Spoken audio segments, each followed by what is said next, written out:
Con micrófono, por favor. Hola, ¿ahí se escucha? Sí. Bien.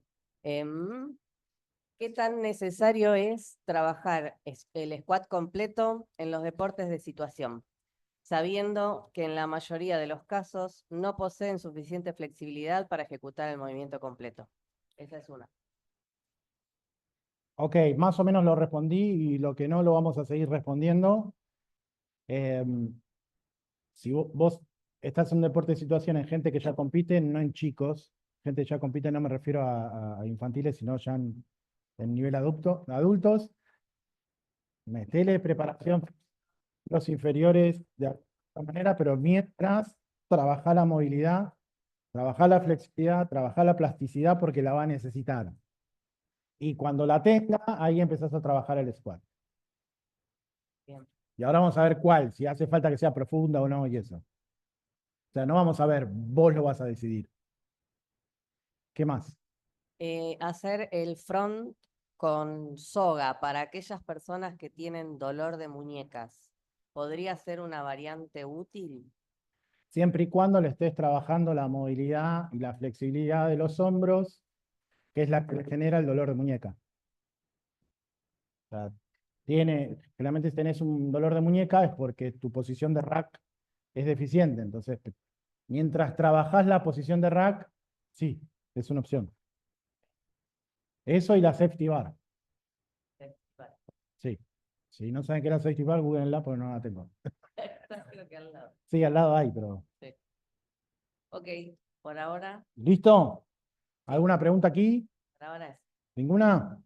Vamos. Y la idea es que me dé bola. Ahí va. Ok.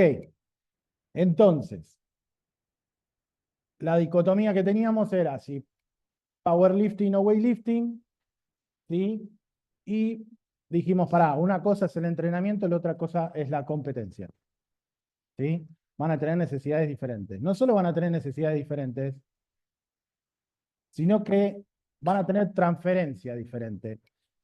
El powerlifting tiene la mejor técnica que puede tener para mover un montón de kilos. El low bar, no hay discusión alguna que con el low bar voy a meter muchísimo más cantidad de kilos que con el high bar. ¿Ok? Pero yo como levantador olímpico tengo que tratar de transferir mi squat a un snatch o un clean. Y fíjense la característica que tiene, ahí cuando estamos viendo las fotos, un snatch, un overhead squat, ¿sí? Y el front squat propio del clean. Tienen una característica que es principalísima. Es completamente perpendicular al piso. Y eso es lo primero que me separa del squat de powerlifting. En el squat de powerlifting yo busco un tronco inclinado porque la barra me la voy a poner más atrás, me la voy a poner más abajo, pongo más abajo para disminuir la palanca de la espalda, ¿sí? Y esto ya por sí me lo va a separar porque yo necesito una espalda, una espina, ¿sí? El tronco lo más perpendicular posible. La segunda característica que lo diferencia es la calidad de la profundidad. ¿A qué voy con la calidad de la profundidad? Si bien en el powerlifting el objetivo es pasar el paralelo para que sea válido, ¿sí? No es que no hacen squats profundos, lo hacen lo más profundo que pueden. Se lo limitan con las vendas, pero cuando no tienen vendas van a lo más profundo que pueden. Lo paran. Entonces la profundidad empieza a no ser una discusión. Sin embargo, es muy diferente la profundidad que puede alcanzar un levantador olímpico con la profundidad que puede alcanzar un powerlifter. ¿Sí? Entonces acá es donde, como habíamos hablado antes, el reglamento, ¿sí? Se confunde con una cuestión de calidad de ejecución. No es que el squat está bien si paso el paralelo. En el powerlifting, el squat si paso el paralelo es válido, ¿sí? Pero siempre tiene que ser lo más profundo, ¿sí? Porque si me voy más profundo, lo que tengo que hacer es conseguirme unas vendas más fuertes porque la venda me ayuda a levantarme. Entonces, si me paso, venda más fuerte me ayuda a meter más kilos. ¿Sí? No voy a buscar ir más abajo. En cambio, en el weightlifting lo que voy a buscar es cuanto más profundo mejor. No que pase el paralelo y si pasa el paralelo está bien. Es pegado al piso. ¿Por qué pegado al piso? Porque cuanto más pegado al piso, menos levanto la barra. Y cuanto menos levanto la barra, menos energía necesito. Es una cuestión de eficiencia. ¿Ok?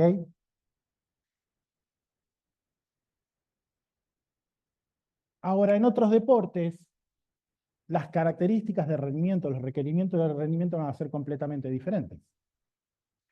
Si yo soy un forward de rugby, ¿sí? Voy a tener un requerimiento en una flexión de rodilla cercana a los 90 grados para poder hacer mi scrum y mis molds. Entonces tendría sentido, tiene mucho sentido hacer un medio squat. Tiene mucho sentido hacer un medio squat los dos pies. Sin embargo, para alguien que parte de tacos, como un velocista, tiene sentido hacer un medio squat, tiene sentido hacer un cuarto de squat, pero también tiene sentido hacerlo un solo pie, porque tiene un taco adelantado y el otro no. Lo mismo para un tenista. El tenista cuando pega el frenazo, no tiene la rodilla completamente flexionada, tiene que aprender a frenar con la rodilla en semiflexión, con una flexión parcial. Entonces, los parciales tienen mucho sentido entrenarlos en algunos deportes, en la mayoría de los deportes. En uno de los pocos deportes que casi no tiene sentido es en el weightlifting. ¿Se entiende? Históricamente la preparación física vino de mano o de levantadores, o sea, realmente el preparador físico de un deporte era o levantador o entrenador de atletismo. Entonces, o todo era correr y el V2 máximo, o todo era fuerza y a profundidad. No, bueno, hay grises en el medio. ¿Sí? El tema es que uno tiene que decidir cuáles son esos grises. La pregunta es si el squat como preparación física general me conviene meterlo dentro de mi preparación la versión profunda. Ahora, que desde la versión profunda puedo pasar a parciales, no hay duda. Que puedo hacer los dos, no hay duda. Lo que ustedes van a tener que decidir es si tiene sentido ir a profundo. ¿Sí? Yo creo que sí. Después, ahora vamos a ir llegando ahí. Sí, a Ricky. Y un poco enganchado en la pregunta que hacía el oyente del streaming y lo que vos decías, yo veo muchos preparadores físicos que dicen directamente que es inútil hacer un squat profundo porque en los deportes de situación no se usan, y otros que los defienden, caso Anselmi, que bueno, viene del levantamiento olímpico. Porque bueno, no tengo claro. Anselmi dice que cuando uno sale desde abajo implica otros músculos que en el squat limitado no lo hace. Justamente. Y segunda pregunta, viendo la diferencia entre el powerlifting y el weightlifting, se implican distintos músculos. Puede ser que en el powerlifting implico más los abductores y en el weightlifting es más enfocado a los cuádriceps. Es exactamente al revés. Ah, lo había No es que apreciado bien, veo. no es que no es que es exactamente al revés. El que más implicancia de aductores tiene es el weightlifting. Que eso lo vamos a ver ahora. Tiene que ver con las inversiones musculares en la flexión de cadera. Esto viene ya, pegadito. Sí, el powerlifting es más cadera dominante. Porque tiene la barra más abajo, la cola más atrás y las rodillas más retraídas. Entonces, si yo estoy pensando en entrenar la función, ¿sí? Estoy pensando que el front squat, el back squat de high bar, el de weightlifting, es más rodilla dominante que el de powerlifting. Por lo tanto, sí el de levantamiento, el de weightlifting, va a tener mayor compromiso de los extensores de la rodilla, cuádriceps entre ellos. ¿Sí? Sin embargo, los dos squats, ¿sí? En diferente proporción van a trabajar todos los músculos del miembro inferior. Sí tiene mucha diferencia en aductores el de weightlifting. Mucha más diferencia. De hecho, cuando Hay mucha gente que a mí me viene acá que viene a entrenar otros deportes o mismo que vienen de weightlifting de otro lugar, que cuando les enseñamos a hacer el squat como corresponde, al otro día le duelen los aductores. Porque los aductores van a trabajar más que nada en la posición más profunda. Sí. Eso es algo de lo que dice Anselmi, medio erróneo, pero es eso. Sí, hay otros músculos que participan. Entonces, si vos lo pensás como, por eso dije, preparación física general, ¿sí? Esto va a ser algo súper general y meterle ascensos al banco en un ángulo que le sirva a un tenista va a ser súper específico. El tema es que vas a tener periodos de preparación general y periodos de preparación específica. Entonces, en el periodo de preparación específica, ¿le metería squats profundos? No sé, lo tendría que pensar. Te diría que no es obligatorio. ¿Sí? Ahora, la preparación general, yo te diría que es casi obligatorio, si tiene la movilidad correcta. Si es capaz de ejecutar correctamente un squat profundo, le metería sí o sí squat profundo. ¿Sí? ¿Alguna otra pregunta? ¿Estamos? ¿Ah? Bien. ¿Qué es lo importante? El rango óptimo de movimiento. Y el rango óptimo de movimiento lo va a otorgar, por un lado, el ejercicio. O sea, si yo quiero hacer el squat como ejercicio, tengo que saber cuál es el rango óptimo de movimiento del squat. Pero por otro lado, si yo quiero trabajar el rango óptimo de movimiento de mi deporte en particular, tengo que saber que tengo que entrenar en esa situación. Hay algo que hay que tener en cuenta. Una de las maneras de entrenar el squat es a partir de los ejercicios isométricos. Cuando yo hago un trabajo isométrico, la fuerza mejora en el ángulo que yo estoy trabajando, pero además de 15 a 10 grados hacia arriba y hacia abajo, o sea, más o menos 10-15 grados. ¿Sí?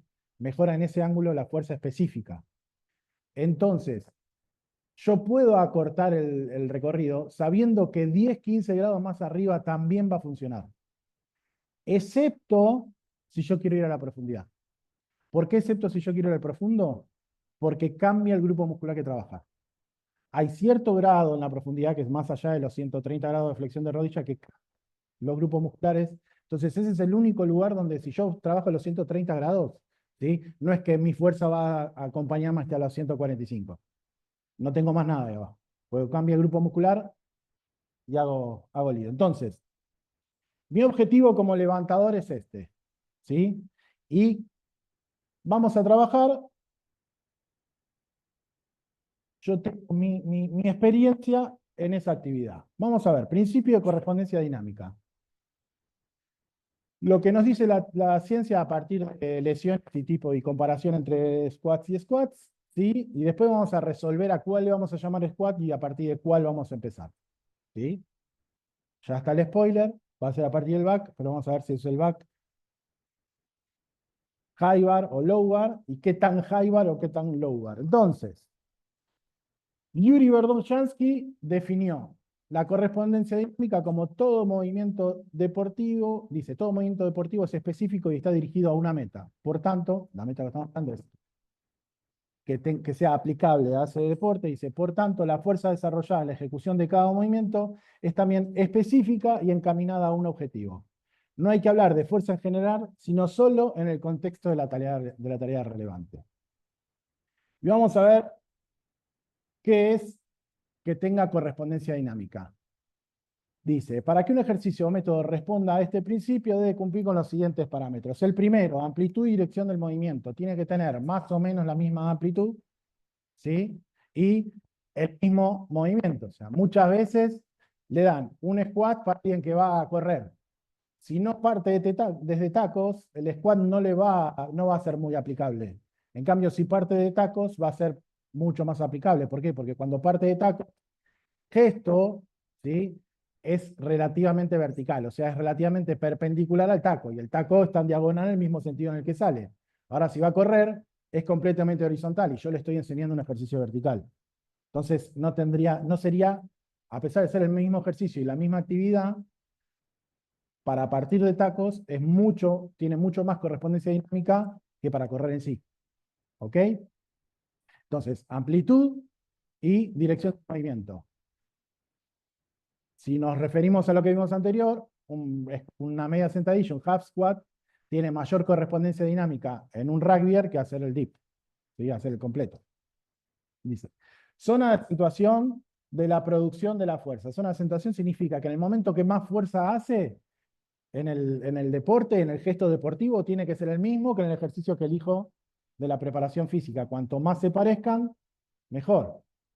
Quiere decir que el momento en un rugbyer que tiene la flexión de 90 grados, cuando tiene 90 grados de rodilla, es el momento donde tendría que tener la mayor fuerza, el mayor pico de fuerza para que sea transferible. En un levantador de pesas, el momento de mayor fuerza tiene que ser el profundo. En un tenista, a los 30 grados. ¿Se entiende? Eso es lo que lo va a hacer más dinámicamente correspondiente. ¿Sí? Dinámica del esfuerzo. ¿Qué quiere decir? Que para poder considerarse un ejercicio que te entrena, ¿sí? O sea, que tiene potencial entrenante, la carga que yo le tengo que meter a ese ejercicio, la posibilidad de carga de ese ejercicio tiene que ser mayor del ejercicio de competencia. O sea, no me sirve entrenar los squats con un ejercicio que levanto menos kilos que el squat. ¿Entiendes?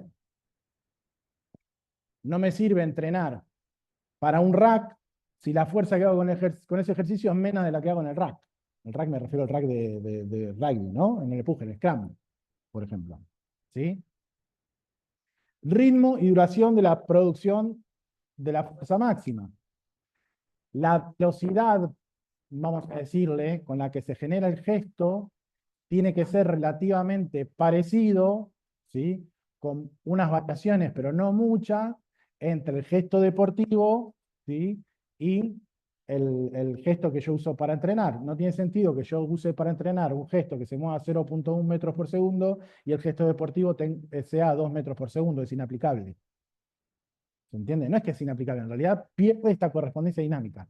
Correspondencia dinámica significa que cuando ahora lo vamos a ver, cuanto más se corresponde, más capacidad entrenante tiene. Régimen de trabajo significa que la cantidad de series y repeticiones que yo hago tiene que ser mayor de las que yo puedo hacer en mi actividad de competencia. ¿Ok? O sea, yo no puedo entrenar con menos series y repeticiones o menos volumen que con el que entreno, con el que compito. Si no, no estoy entrenando. ¿Ok? Ahora, basados en qué tanta correspondencia dinámica tenga, ¿sí? Yo puedo decir si este ejercicio mejora el rendimiento de la habilidad. Entonces, cuanto más se parezca al ejercicio de competencia, más específico va a ser, y como es más específico, va a estar más cerca, o sea, yo lo tendría que meter en el periodo de entrenamiento específico, o sea, lo tenía que meter en momentos más cercanos a la competencia. Cuanto menos específico sea, cuanto menos correspondencia tenga, va a ser más general y va a estar más alejado de las competencias. Eso no quiere decir que no tenga potencial entrenante. ¿Sí? Y esto es lo más obvio de todos. El que tiene mayor correspondencia del ejercicio con mayor correspondencia dinámica que existe es el ejercicio de competencia. Entonces, el ejercicio de competencia tiene que ser utilizado también como método de entrenamiento. ¿Ok? Vamos a lo que dicen los papers, la ciencia y todo este lío. ¿Sí? Bien. Lo que vemos acá es, les puse el título y las partes importantes de una review para no ponerlo a leer un montón, ¿sí? Una review es unos ñatos que agarran todos los papers que encuentran sobre un tema y sacan una conclusión. O sea, no investigan directamente, o sea, no hacen pruebas directamente sobre el tema, sino que agarran las pruebas de otros y sacan conclusiones. Entonces, agarraron todos los papers que encontraron comparando el front, el back low bar y el back high bar y sacaron las siguientes conclusiones. En primer lugar, determinan cuál es un ejercicio y cuál es el otro. ¿Sí? Entonces, el que está a la izquierda, el front, el del medio, el high bar, el de abajo, el low bar. A partir de ahí uno puede sacar conclusiones como, por ejemplo, ¿cuál es el más rodilla dominante? El más rodilla dominante claramente es el front, ¿sí? Por la distancia que hay entre el eje del centro de gravedad, el de la barra principalmente, y el eje de rotación de la rodilla. Cuanto mayor sea la palanca, más rodilla dominante es. Va a tener un inconveniente, que es que también está alejado del eje de rotación de la espalda, ¿sí? Del tronco. Entonces en el front lo que suele fatigarse antes es el tronco. En el front uno falla porque se le colapsa la espalda, no porque colapsa las piernas. Después tenemos la comparación entre el low bar y el high bar.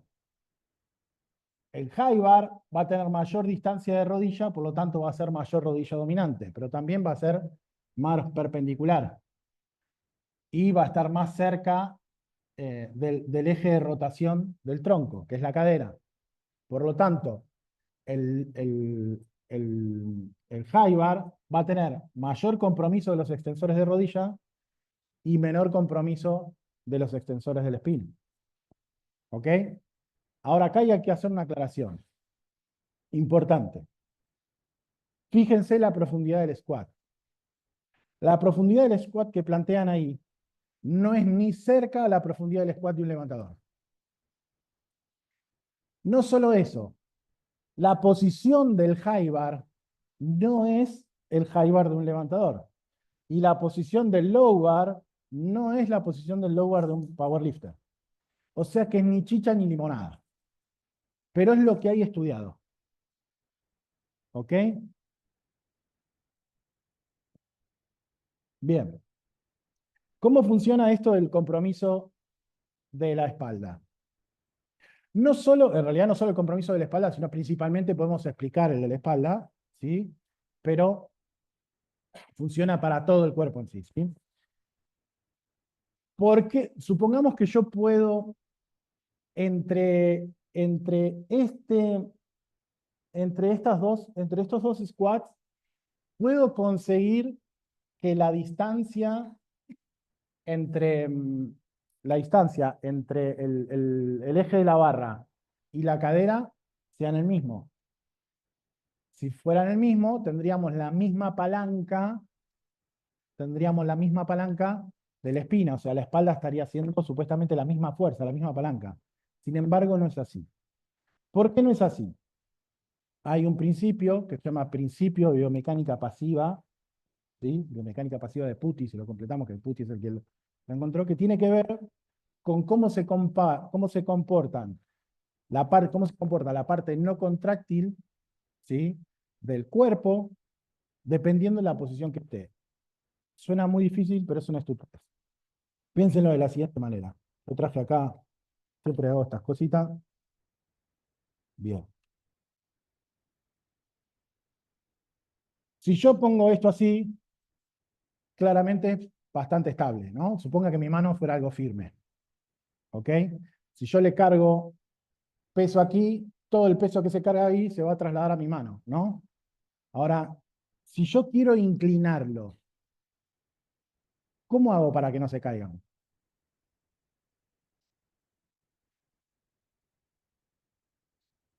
¿Te animás?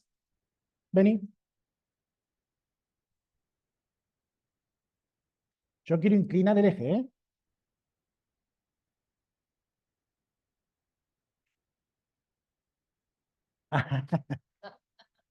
Te blureamos, si no, después. Bien.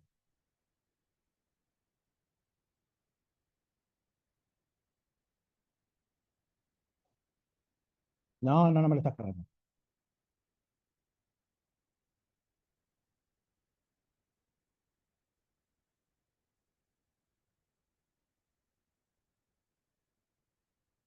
Lo bueno es que es una respuesta que nunca me dieron. Y es parcialmente correcta. Bien. ¿Lo ven correcto? ¿Pudo? ¿Cuál creen que sería el problema? ¿Eh? Si eso fuera una columna vertebral, ¿qué pasó ahí? El agujerito del centro es donde pasa la médula. Me acabo de cortar la médula en tantas vértebras como tengo. ¿Se entiende? Entonces, sí o sí se tiene que manejar como un bloque. Yo lo tengo que inclinar como bloque. ¿Sí? Porque yo no puedo desalinear la médula. ¿Se entiende? Gracias, la verdad es que aportó un montón. ¿Cómo se les ocurre que hay que hacer? ¿A alguien se le ocurre? ¿Quién lo dijo? Con prensa. ¿Y qué lo compensa? ¿Cómo es adelante y atrás? Que haya una parte de delante y una parte de atrás. Claro, lo que cambia si te rompiste la médula, es una vértebra anterior, otra vértebra posterior. Miren, miren, yo lo veo. Ah, ¿qué hice? Está bien, pero ¿cómo hice para que las del medio no se caigan? Claro, presionando. Quiere decir que yo para poder inclinar el tronco voy a necesitar una compensación muscular que lo sostenga. Entonces, si bien estas dos puedo tener la misma palanca en la cadera, una que está más inclinada que la otra va a necesitar más fuerza para sostener todas las piecitas en su lugar. ¿Se entiende? De la misma manera que cuanto yo haga más vertical todo el squat, no solo por la columna, sino por cómo se acomodan el resto de los segmentos, cuanto más perpendicular está, menos parte activa va a estar trabajando. ¿Se entiende? Porque la parte pasiva, que son los huesos y los ligamentos, van a estar sosteniendo más, entonces voy a tener menos requerimiento muscular. Por eso que la perpendicularidad es... ¿Ok? Especialmente si voy a hacer una overhead squat. Dale el mic. Perdón, ¿no? Ya que me dijiste que estaba parcialmente correcto. Nosotros al hacer cualquier movimiento, y por lo general yo lo asocio más porque aparte de levantar pesos, yo fui bailarina toda la vida. Entonces mi movilidad articular es un poco diferente a la de cualquier levantador, netamente levantador. Sí. Entonces, desde la danza uno entiende que las articulaciones, no la parte ósea, pero la unión articular se acomoda y se modifica. No te digo que se rompen las vértebras o se corta la médula ósea, pero nosotros al bailar y al posturarnos modificamos nuestra estructura ósea en el momento de hacer un movimiento. Y en Sí. este caso en la sentadilla. Por eso yo asocié esta nueva distribución, ponele que tiene la vértebra, que es mínima, pero uno acomoda y dependiendo de la movilidad también nuestra respuesta ante la sentadilla va a ser distinta. Yo Está cuando bien. hago una sentadilla se ve muy distinta a la sentadilla de una persona normal, para decirlo así, por la forma en la que Decilo, sí. óseamente Vos y no sos articularmente... normal. No, pero digo, un entrenamiento exigido de una hiperflexibilidad, me refiero. Ok, Como, pero hay limitaciones. ¿Sí? No está mal lo que... De hecho, vamos a ver después que hay un movimiento particular que tienen los levantadores, los gimnastas y las bailarinas, que está súper exagerado, que es la nutación y la contranutación. Que en la biomecánica en general se elimina como si no existiera porque la mayoría de los seres humanos, normales, como dijiste vos, ¿sí? No la tienen, o sea, el movimiento es mínimo y en nosotros no es mínimo, especialmente en ustedes. ¿Sí? Ahora vamos a ver eso. Pero lo que tenés que tener en cuenta es lo siguiente. Tu vértebra, te guste o no, ¿sí? Es una cosa así.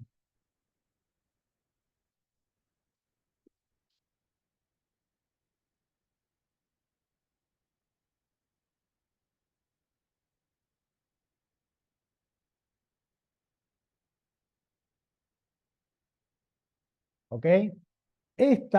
Acá está la articulación. Vos mucho más de eso no lo vas a poder mover. ¿Sí? Entonces, obviamente, vos vas a tener ángulos que otros no tienen. Pero más allá que tengas ángulos que otros no tienen, ¿sí? No vas a poder desplazar las vértebras. No hacia adelante, por lo menos. ¿Sí? A ver, una de las características que tienen las vértebras torácicas es que pueden moverse hacia arriba. Pueden desplazarse hacia arriba y hacia abajo. Ese desplazamiento hacia arriba y hacia abajo es el responsable de la extensión torácica, que es la que los viejitos como yo, ¿sí? Que a partir de 40 años los varoncitos lo empezamos a perder, que los empezamos a jorobar. ¿Sí? Esa es la que vamos perdiendo. Acá hacen una La aclaración. capacidad que tienen las bailarinas para separar las dos carillas articulares es espléndida. Y por eso toman movilidad, posturas que son imposibles. ¿Sí? como un contorsionista. Ahora, hacia un lado se puede, hacia el otro no. Acá aclaran, también hay que pensar en las curvas de toda la columna vertebral. Supongo que se refiere a las naturales, Sí, que no tienen nada que ver con un bloque de T. ok. No entendí cuál fue la pregunta. Ah, ok, buenísimo. Sí, sí, obviamente hay que tratar de conservar cifosis y lordosis naturales. Bueno, uno de los grandes inconvenientes que tienen las bailarinas es que con cuanto les pones carga exageran la lordosis lumbar. Bueno, es algo que la mayoría de la gente no necesita controlar y ustedes sí, pero hay que controlarlo. Y justamente lo tenés que controlar en pos de darle verticalidad y generar menos gasto de energía. Bien. Entonces, vimos lo de biomecánica pasiva de Putti. ¿Sí? No sé para qué lo dibujé si lo tenía dibujado ahí, ¿no? Cómo funciona. Bueno, dibujé más o menos parecido. Bien, ahora, observen lo que fue evaluado como lo que es, o sea, esto es el mismo paper donde te dice cómo es un front, cómo es un back high bar, ¿sí? Y los diferentes parciales. Supuestamente es levantador. No sé quién es, yo no lo conozco como levantador, pero les puedo asegurar que los levantadores, la mayoría por lo menos hacemos los squats diferentes. Muchísimo más profundos y no tan lanzados para adelante. ¿Ok? Entonces ya de por sí me parece que es pobre la comparación.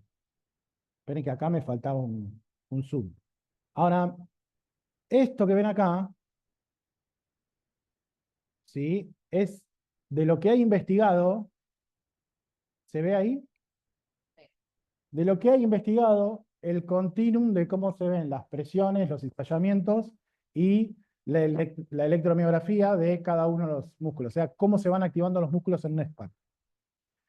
Todo lo que he estudiado llega hasta los 135 grados de flexión. Todo lo que he estudiado llega hasta los 135 grados de flexión. El problema, ¿sí?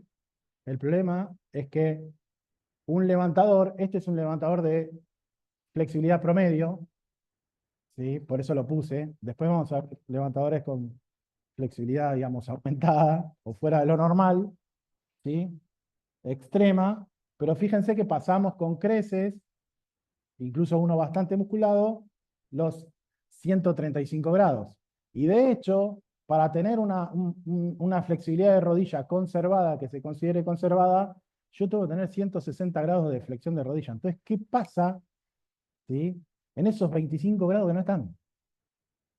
No figuran en ningún lado, es como si no existieran. El tema es que yo, para hacer un análisis, necesito una muestra, una cantidad de gente. El problema es cuánta gente puede pasar los 135. Y para mostrar toda gente que pase los 135, tengo un montón de levantadores buenos. O un montón de bailarinas. O un montón de contorsionistas. O un montón de... Y para hacer un estudio bastante difícil. Entonces, todo lo que hay es con gente normal, ¿sí? Y que obviamente le enseñaba a hacer el squat hasta ahí, pues si no lo hacen, si te lo enseñaba más profundo, lo hacen más profundo. ¿Ok? Cuando voy con gente normal, me refiero a que no está entrenado específicamente en el gesto, porque esto de los 160 grados es para gente normal. O sea, alguien normal tiene 160 grados de flexión de rodillas, solo que te dijo, hasta ahí está bien. ¿Se entiende? Pues si no, queda como que el objetivo de este seminario es hacer gente, tratar de construir superhéroes. No, no vamos a construir superhéroes, vamos a hablar de la gente normal, vamos a tratar de explotar todo el potencial que tiene una persona normal. Entonces, si la bibliografía dice que 160 grados de rodilla es normal, vamos a hacer que la gente llegue a esos 160 grados, que los aproveche, que los entrene. ¿Ok? O sea, si va a ser profunda, por lo menos que utilice todo su rango.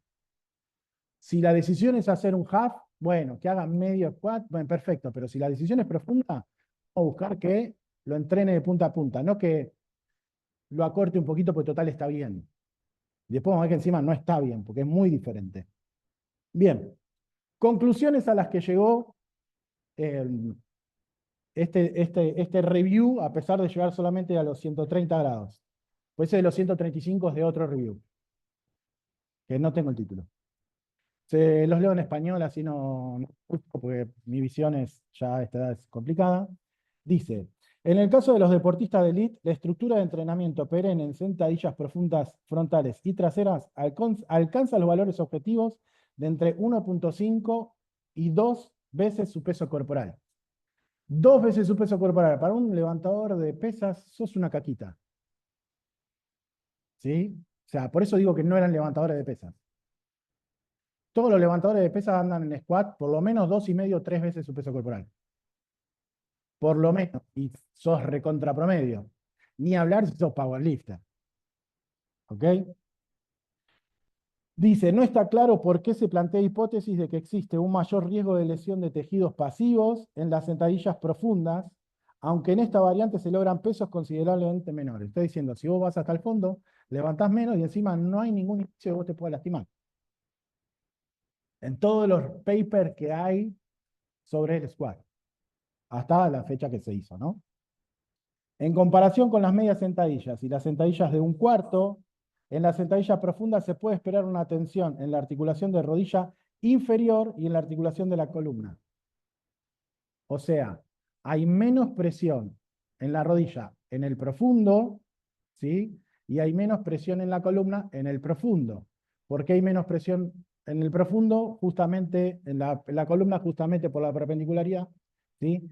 Y en la rodilla, en el profundo, tiene que ver con una cuestión ósea. Y se lo voy a mostrar aquí.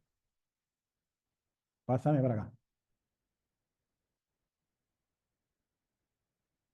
Vamos a imaginar que esto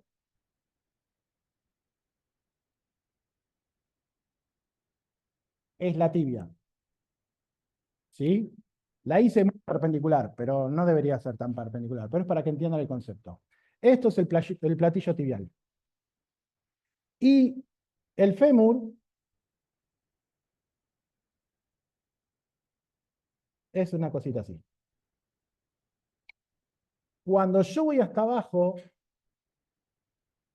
la superficie, ese ganchito que tiene, esos 2 huevitos que tiene con el fémur, hace que yo me cuelgue de la tibia. Y acá hay biomecánica pasiva de Putti. Cuando yo llego abajo, no necesito tensión de los extensores de rodilla para sostener la rodilla, porque está colgando de sí misma. ¿Se entiende? Es óseo contra óseo. Por eso pierde tensión la rótula ahí. ¿Mm?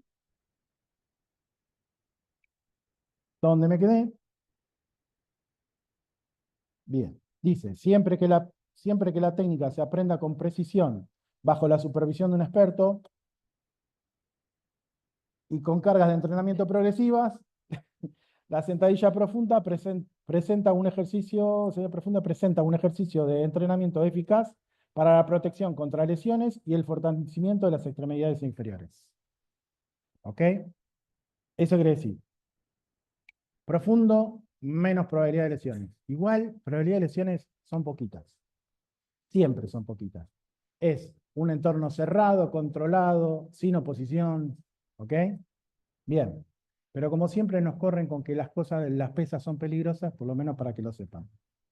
Ahora, si yo tengo a alguien con una tendinopatía en la rodilla, muy probablemente no tenga nada que ver la sentadilla, si la hace profunda. Si no la hace profunda, ahí podemos empezar a sospechar. ¿Sí? Pero siempre le echan la culpa a la sentadilla.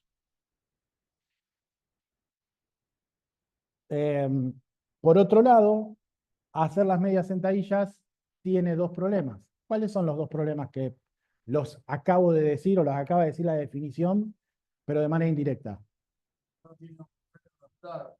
La primera está frenando. ¿Y cuál sería la segunda?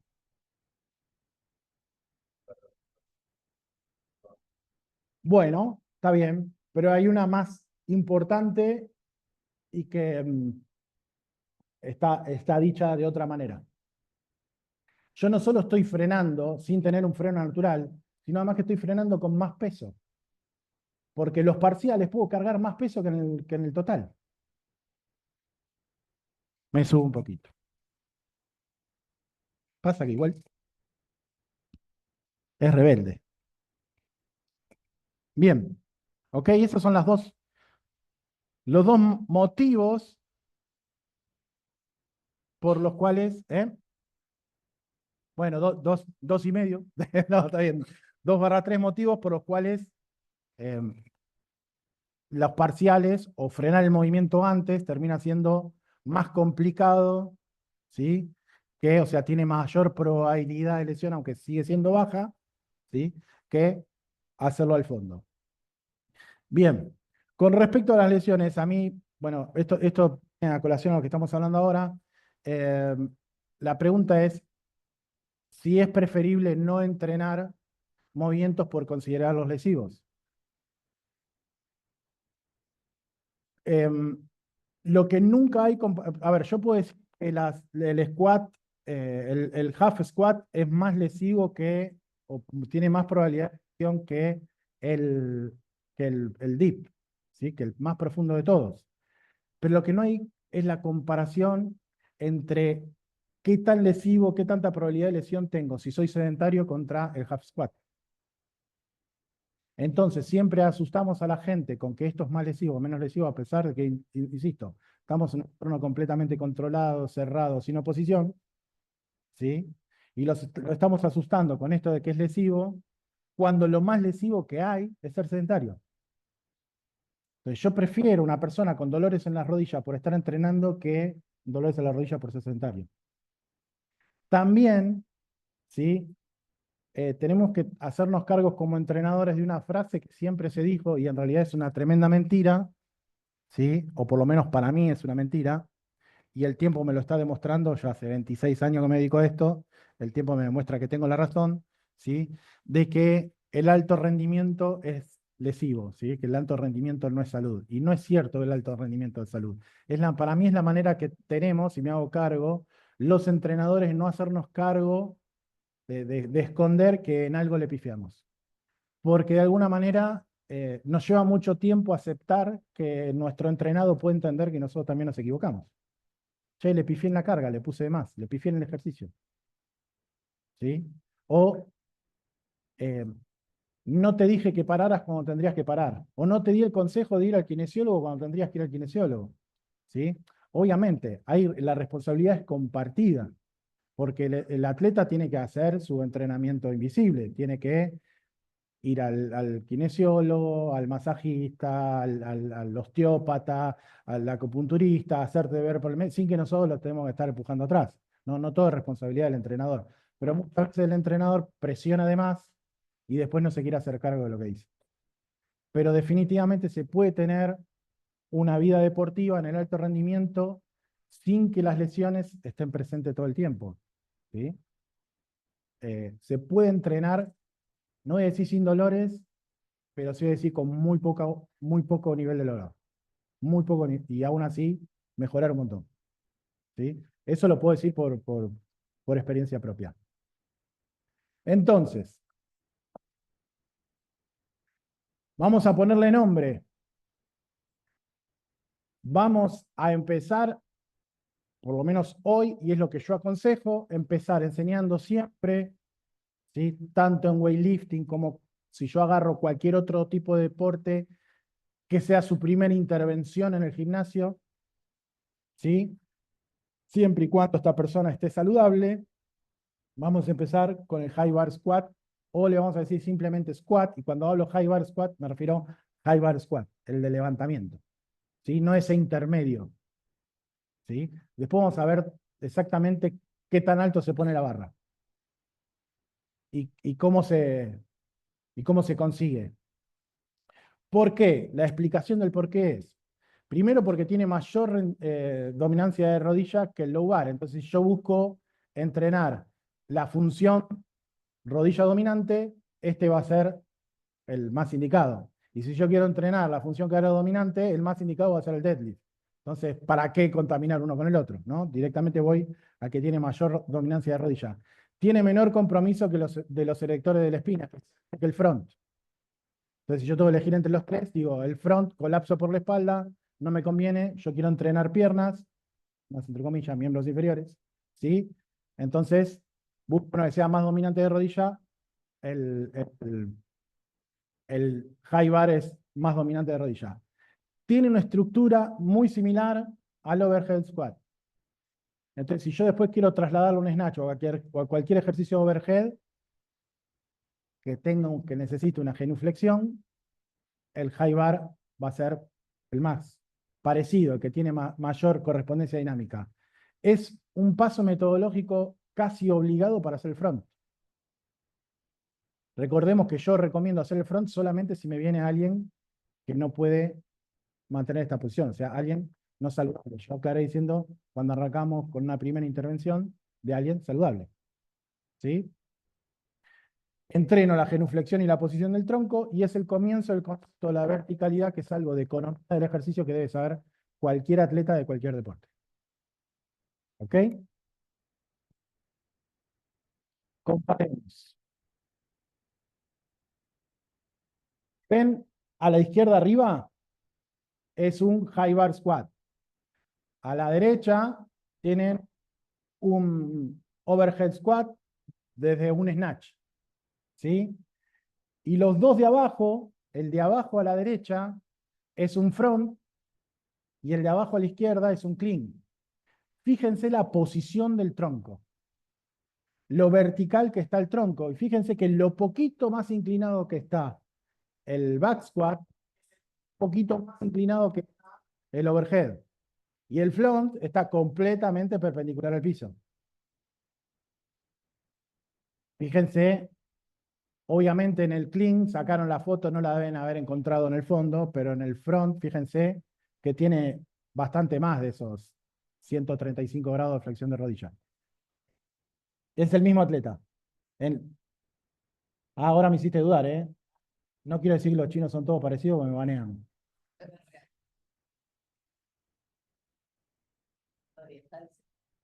Sí, encima uno está de espalda y el otro está medio blureado, medio roto. Sí, sí, ustedes me creen, es el mismo me creen, ¿no? Nadie me lo discute. ¿Cuánto tiempo estuve hablando? ¿Sí? Muy bien, ¿preguntas? ¿Estamos para un coffee break? Sí, ¿no? Hay algunos cabeceando ya. Vamos, coffee break. Stop, ¿no? Stop.